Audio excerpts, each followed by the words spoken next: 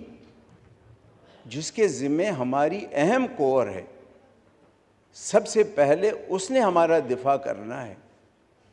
تو سر جو وہ اپنے گھر کو نہیں بچا سکا وہ ہمارا کیا دفاع کرے گا؟ اس کو تو قرار واقعی سزا ملنی چاہیے۔ اب مجھے پتہ نہیں کہ وہ ہے کہ آرمی چیف نے اس کو ہٹایا ہے کیا ہے، اس کا مجھے پتہ نہیں، لیکن اس کو سزا دینی چاہیے۔ سر وہ اگر شہید ہو جاتا نا رجسٹ کرتے ہوئے تو آج اس پارلیمنٹ اس کو سلام کرتی، لیکن میرے خیال میں وہ کمزور دل نکلا یا عمران خان کا گرویدہ نکلا کہ اس نے جناح کے گھر کو جلتے دیکھا۔ سر یہ ایسی چیزیں ہیں جن کی تحقیقات کرنی چاہیے اور مجھے امید ہے کہ پاکستان آرمی یا ایئر فورس ان چیزوں کی تحقیقات کریں گی، کیونکہ ان کے پیچھے اور بھی محرکات بہت ہو سکتے ہیں